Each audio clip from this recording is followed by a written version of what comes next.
तुमचं कोलेस्ट्रॉल वाढले, आता तुम्हाला आयुष्यभर गोळी घ्यावी लागेल असं जर तुम्हाला वाटत असेल तर ते एकदम चुकीचं आहे. बघा, एक साध्या गोष्टी मी तुम्हाला समजून सांगतोय की जर तुमचं कोलेस्ट्रॉल साधारण 200 ते 250 मध्ये आहे आणि तुमचं एलडीएल कोलेस्ट्रॉल जर 150 ते 200 मध्ये असेल, तर अनेक वेळा आहे ना, सुरुवातीच्या काळात आहार आणि जीवनशैली बदल करून तुम्ही बऱ्याच गोष्टी कंट्रोलमध्ये करू शकतात.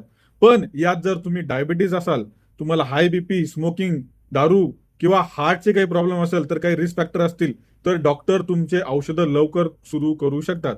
आता सर्वात मोठा प्रश्न म्हणजे काय, की कोलेस्ट्रॉल कमी करण्यासाठी काय खायचं? पहिला नियम खूप महत्वाचा, फायबर वाढवा. आहारामध्ये फायबर खूप महत्वाचं आहे. आपल्या बऱ्याच लोकांना माहितच नाही फायबर म्हणजे काय. तर एक गोष्ट समजून घ्या, फायबर म्हणजे नेमकं काय. फायबर हा अन्नाचा असा भाग आहे जो आपलं शरीर पूर्णपणे पचवू शकत नाही. खूप थोडक्यात सांगायचा प्रयत्न करतोय, तुम्हाला समजेल तेवढं.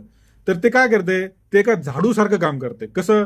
आतड्यांमध्ये जाऊन जास्तचे कोलेस्ट्रॉल आणि पित्त आम्लांना बांधून शरीरातून बाहेर काढायला मदत करतं. म्हणून काय होतं, एलडीएल म्हणजे बॅड कोलेस्ट्रॉल, जे व्हाईट कोलेस्ट्रॉल असतं ते कमी होण्यास मदत होतं. आता फायबर कुठून मिळतील हे तुम्हाला? ज्वारी, बाजरी, ओट्स, आपले पालेभाज्या, सालासकट कडधान्य, मूग, मटकी, हरभरा, राजमा, इसबगोल देखील मदत करेल. याची यादी मी तुम्हाला कमेंट सेक्शन मध्ये देईल.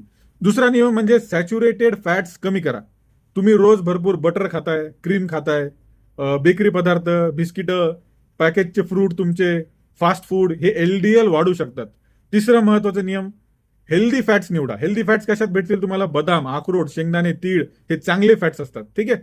चौथा नियम म्हणजे काय? प्लांट प्रोटीन वाढवा. प्लांट प्रोटीन म्हणजे काय तुम्हाला समजून सांगतो. आता डाळी, कडधान्य, सोयाबीन, राजमा, हरभरा हे प्लांट प्रोटीन मध्ये येतात. आलं लक्षात? म्हणजे चिकन, मटन हे अॅनिमल प्रोटीन आहे. माझ्या मनाने सांगत नाही मी, अलीकडल्या जो मेटा अनालिसिस झाला, मेटा अनालिसिस काय खूप मोठा एक अभ्यास झालाय, त्यानुसार काय, अॅनिमल प्रोटीनच्या जागी प्लांट प्रोटीन वाढवल्यास एलडीएल आणि टोटल कोलेस्ट्रॉल कमी होऊ शकतात. ठीक आहे. माझ्या मनाची गोष्ट मी कोणती सांगत नाही, सिद्ध झालेल्या गोष्टी. पाचवा सर्वात महत्वाचा नियम म्हणजे काय? वजन कमी करा आणि रोज किमान 30 मिनिटं चालणं सुरू करा. फक्त 5 ते 10% जर तुम्ही वजन कमी केलं ना, तर तुमचं कोलेस्ट्रॉल, बीपी, डायबिटीस मध्ये सुधारणा दिसू शकतात. आणि सर्वात मोठी चूक काय करता तुम्ही माहिती का? मी अंडे बंद केले, मी नॉनव्हेज बंद केले. फक्त अंडी बंद केली म्हणून होत नाही. एक पदार्थ बंद करून कोलेस्ट्रॉल कमी होत नसतो. पूर्ण डाएट पॅटर्न बदलावा लागतो. लक्षात ठेवा, कोलेस्ट्रॉल कमी करण्यासाठी सर्वात प्रभावी कॉम्बिनेशन कोणता? High fibre, healthy fats, plant protein, weight control आणि रेग्युलर व्यायाम.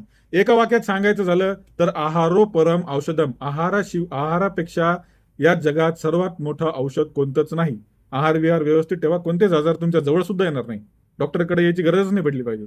काळजी घ्या आणि फॉलो करा, कारण आरोग्याबद्दल गोड बोलत नाही तर खरं बोलतो. धन्यवाद.